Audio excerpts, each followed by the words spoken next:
आप सभी का आपके अपने YouTube channel sociology with Sangeeta में मैं संगीता स्वागत करती हूँ। आज की क्लास में हम लोग अविजन वर्ग यानी कि एलाइट थ्योरी के संदर्भ में देखेंगे। इसके पहले हम लोग विल्फ्रेड पेरेटो जी की एलाइट थ्योरी को देखे थे और आज की क्लास में हम लोग जेम्स बेंथम जी की थ्योरी को देखेंगे और साथ ही साथ सी राइट मिल्स जी की थ्योरी को देखे थे कि उन्होंने अभिजात वर्ग या अविजन वर्ग के संदर्भ में क्या कहा है। आप को कंफ्यूज होने का ज़रूरत नहीं है कि अविजन वर्ग क्या होता है या अभिजात वर्ग क्या होता है, इनमें अंतर क्या है। तो दोनों एक ही होते हैं, उनमें कोई विशेष अंतर नहीं है।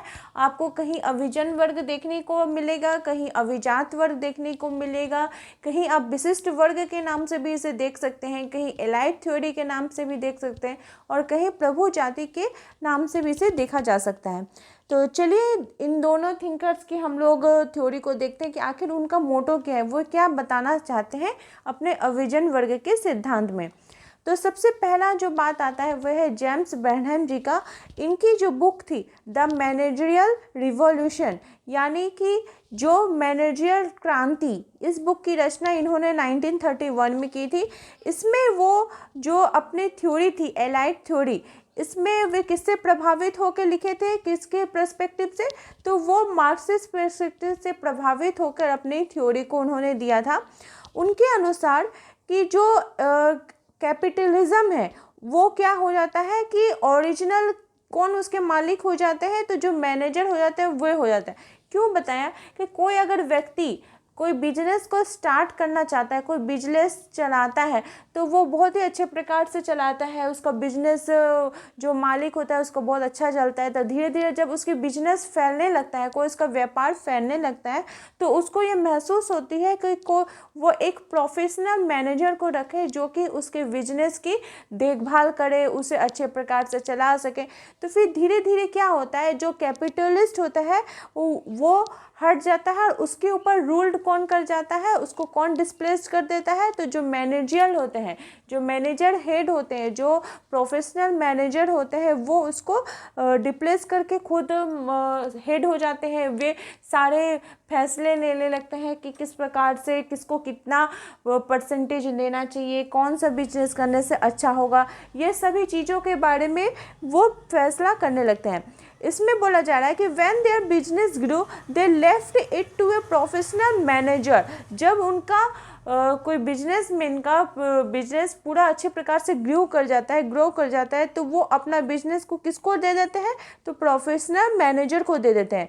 तो हम कह सकते हैं कि 10 कैपिटलिस्ट रूज क्लासिक जो डिस्प्लेज है वो किसको क्लासिफिकेशन हो जाता है, किस में हो जाता है, तो जो मैनेजियल होते हैं उसमें डिस्प्लेज कर दिया जाता है। तो इसी प्रकार से जो गवर्नमेंट है उसके जो एग्जीक्यूटिव है वो क्या हो जाते हैं, मोर देन इम्पॉर्टेंट हो जाते हैं। जो लेजिस्लेटिव है, जो कानून बना रहे हैं, उससे ज़्यादा जो उस कानून को चला रहे हैं, जो अच्छे प्रकार से चला रहे हैं, वो क्या हो जाते हैं, महत्वपूर्ण हो जाते हैं। तो सरकार के बोलिए या गवर्नमेंट के बोलिए कि जो महत्वपूर्ण व्यक्ति होते हैं, जो उनके समाज को, उनके गवर्नमेंट को चला रहे होते हैं, उनके ऊपर शासन आ जाता है, उनके ऊपर सत्ता आ जाती है, उनके ऊपर पावर आ जाती है और वे समाज में कौन से कैटेगरी के अंतर्गत आ जाते हैं, तो वो एलाइट कैटेगरी के अंतर्गत आ जाते हैं। ये था जेम्स बेंथम जी का थ्योरी। सेकंड है सी राइट मिल्स जी की थ्योरी। तो इनकी जो महत्वपूर्ण पुस्तक है उसका नाम था द पावर एलाइट, जो कि 1959 में इसमें उसकी रचना की गई थी। तो इसमें उन्होंने किसके संदर्भ में बताया है, तो यूएसए में जो डिस्ट्रीब्यूशन पावर है इसके संदर्भ में उन्होंने अपनी पुस्तक के में लिखा था। इसमें वे बताते हैं कि he does not believe elite rule because of their superior traits.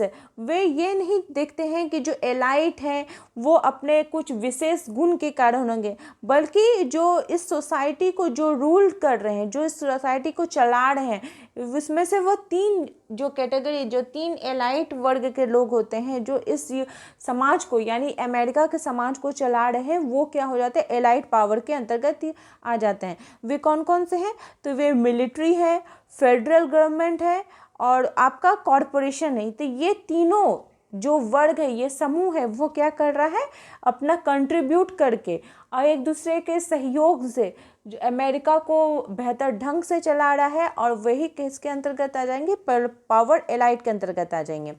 तो इसमें उन्होंने बताते हैं कि an American society this 3 elite decide all important issue and matters, और ये तीनों जो सोसाइटी है वो क्या करते हैं, डिसाइड करते हैं हर मैटर पर, हर इशू पर, और वो उनकी जो डिसीज़न होता है वही महत्वपूर्ण होता है, और वो बहुत ही स्किलफुली इसको कंट्रोल करते हैं, और इसके लिए वे मीडिया के भी सहयोग करते हैं। किसी प्रकार का कोई भेदभाव या कोई मैनिपुलेशन भी उन्हें देखने को नहीं मिलता है। तो जहाँ पर आपका जेम्स बर्नहम जी बिजनेस और उसके बिजनेस को चलाने वाले जो मैनेजर होते हैं, जो प्रोफेशनल मैनेजर है, उसके संदर्भ में अपने थ्योरी को बताया था, तो वही सी राइट मिल्स अमेरिका के 3 जो कैटेगरी थे, 3 जो सोसाइटी थी, इसके संदर्भ में अपने एलाइट थ्योरी को दिया है। तो आई होप आपको आज की क्लास अच्छे प्रकार से समझ में आ गई होगी। चैनल के साथ बने रहने के लिए थैंक यू सो मच।